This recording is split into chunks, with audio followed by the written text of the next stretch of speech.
সবাইকে আসসালামু আলাইকুম। রিয়াজ কিচেন থেকে নতুন আরও একটি রেসিপি নিয়ে আপনাদের মাঝে হাজির হলাম। আজকে তৈরি করে দেখাচ্ছি ভীষণ মজার শীতকালীন একটি পিঠার রেসিপি, আর সেটি হচ্ছে ভাপা পিঠা।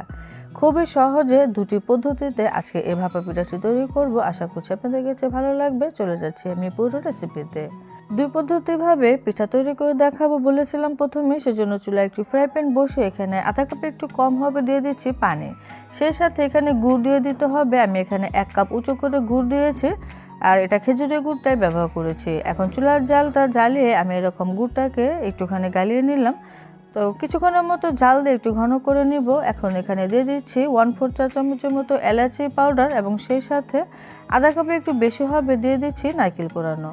এখন খুব ভালো করে গুড়ের সাথে এই নারকেল কোড়ানো মিশিয়ে নিতে হবে, আর একটু টানিয়ে নিতে হবে। চুলার জালটা মিডিয়ামে থেকে কিছুটা কমে রেখেছি। যখন এরকম মাখা মাখা হয়ে আসবে তখন এখানে দিয়ে দিতে হবে 4 টেবিল চামচ পরিমাণে গুঁড়ো দুধ। সেই সাথে এখানে 2 টেবিল চামচ পরিমাণে আমি ঘি ব্যবহার করেছিলাম, সেটা আসলে স্কিপ হয়ে গিয়েছে, আপনারা দিয়ে দিবেন, খেতে ভীষণ মজা লাগে। তো এরকম হালকা মাখা মাখা হয়ে আসলে নামিয়ে নিতে হবে। এর থেকে টানানো যাবে না, কারণ এটা নামানোর পরে কিন্তু একটু টাইট হয়ে আসবে, সেজন্য মাখা মাখা থাকতে নামিয়ে নিতে হবে। এখন চুলা থেকে নামিয়ে এক সাইডে রেখে দিচ্ছি। ভাপা পিঠার জন্য আমি চালের গুঁড়াটা রেডি করে নিব। আমি আজকে এখানে 3 কাপ পরিমাণে ভেজা চালের গুঁড়া ব্যবহার করছি। আমরা যে ভাত খাই সেই ভাতের চালের গুঁড়াটাই এটা, এতে করে পিঠাটা কিন্তু নরম থাকে। তো এখানে স্বাদ অনুযায়ী লবণ বা 1 চা চামচ পরিমাণে লবণ দিয়ে খুব ভালো করে একটু মিশিয়ে নিচ্ছি প্রথমে। তারপরে এখন এখানে দিয়ে দিচ্ছি দুধ। তো আমি এখানে লিকুইড দুধটাকে জাল দিয়ে সেটাকে নর্মাল তাপমাত্রায় এনেছি, তারপরেই এই চালের গুঁড়া ব্যবহার করছি। তো অল্প অল্প করে দিতে হবে আর এরকম মাখিয়ে নিতে হবে। তো অল্প অল্প করে দিব আর এরকম চালের গুঁড়াটাকে মাখিয়ে নিব যতক্ষণে না চালের গুঁড়াটা খুব ভালোভাবে মিশিয়ে যাচ্ছে। তো একটা পর্যায়ে এসে দেখা যাবে এরকম দলা দলা পাকিয়ে আসবে, এবং এরকম মুট করলে খুব সুন্দরভাবে দলা পাকিয়ে যাবে।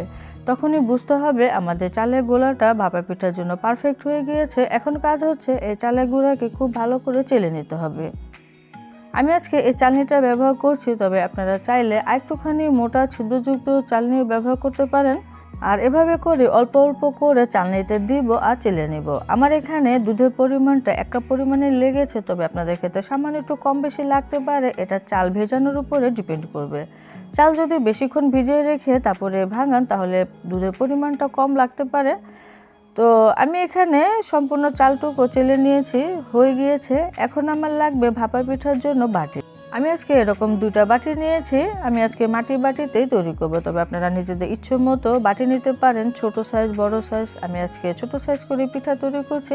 প্রথমে কিছুটা চালের গুঁড়ি দিয়ে দিলাম, তারপরে সে পুর দিয়ে দিচ্ছি। আমি একটু পুরটা বাড়িয়ে দিচ্ছি, আসলে ভাপা পিঠাটা একটু মিষ্টি বেশি না হলে আমার কাছে খেতে ভালো লাগে না, আপনারা বাড়িয়ে কমে দিতে পারেন।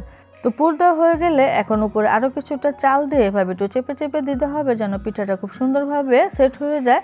আর এটাকে সেদ্ধ করার সময় দিতে গেলে যেন খুলে না যায়।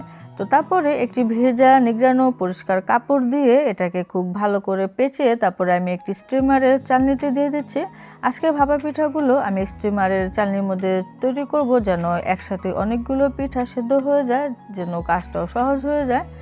এখন আমি আরও একটি পিঠা তৈরি করছি, যেভাবে আমরা সবসময় পিঠাটা খুবই সহজভাবে তৈরি করে থাকি, কোনো প্রকার ঝামেলা ছাড়া, যেভাবে আমাদের নানি দাদিরা মাখালারা তৈরি করেছে ঠিক সেভাবে। আসলে ভাপা পিঠাটা বানানো অনেক সহজ, আমার কাছে মনে হয় এর থেকে সহজ আর কোনো পিঠাই হয় না। যতটা সহজ লাগে এই ভাপা পিঠাটা তৈরি করা, আবার খেতেও দুর্দান্ত স্বাদের। আসলে আমরা ভিডিও চক্করে অনেক সময় সহজ কাজটাকেই অনেক কঠিন করে ফেলি। তো যাই হোক, আমার পিঠাগুলো কিন্তু এভাবে করে তৈরি করে নিব, আর এটাকেও আমি স্টিনারে দিয়ে দিচ্ছি। তারপরে কাপড়টা দিয়ে একটু মুড়ে দিতে হবে। তো আমি ওদিকে চুলায় পানি বসিয়েছিলাম, পানিটা ফুটে উঠেছে, আমি স্টিমারের চালনিটা দিয়ে দিচ্ছি। এখন ঢাকনা দিয়ে অপেক্ষা করছি পিঠাগুলো হয়ে আসার আগ পর্যন্ত। আর চুলার জালটা অবশ্যই হাইতে রাখতে হবে, কারণ পানি যদি ভালো করে বলক আসে সে ভাপে ভাপা পিঠাগুলো খুব সুন্দরভাবে সেদ্ধ হয়ে যাবে।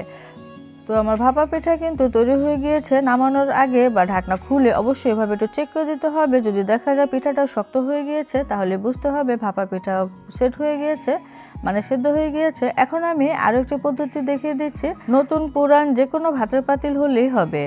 তো আমি এরকম ছোট মুখ দেখে যে ভাতের পাতিল নিয়েছি, এখানে পানি দিয়ে পানিটা ফুটে নিতে হবে, আর উপরে বসিয়ে দিতে হবে একটি স্ট্রেনার।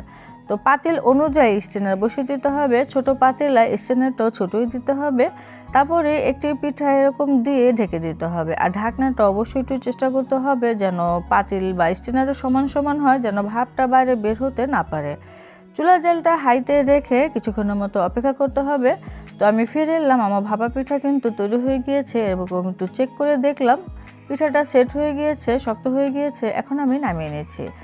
যদিও এভাবে একটা একটা করে পিঠা তৈরি করলে একটু সময়টা বেশি লেগে যায়। তো প্রত্যেকটা পিঠা আমি তৈরি করে নিয়েছি। আমি আজকে দুই পদ্ধতিতে সব কিছু দেখিয়ে দিলাম, পিঠাটা ভাপ দেওয়ার পদ্ধতি এবং ভিতরে পুরটাও যার যেভাবে ইচ্ছে আপনারা তৈরি করবেন। আর অবশ্যই কমেন্টে জানাবেন কোনটা বেশি মজা লাগলো আর কোনটা সহজ মনে হলো। তো গরম গরম ভাপা পিঠা শীতের মধ্যে খেতে আসলে ভীষণ মজা লাগে। আমি তো 2 লেয়ারও তৈরি করেছি, মানে গুড়ের পরিমাণটা বেশি দিয়েছি। আমার কাছে ভাপা পিঠা গুড়ের পরিমাণটা একটু বেশিই মজা লাগে। আজকের ভিডিওটি যদি দেখতে দেখতে ভালো লেগে যায়, ভিডিওতে লাইক শেয়ার কমেন্ট করতে ভুলে যাবেন না। সবাই বেশি ভালো থাকবেন। বিদায় নিচ্ছি। আল্লাহ হাফেজ।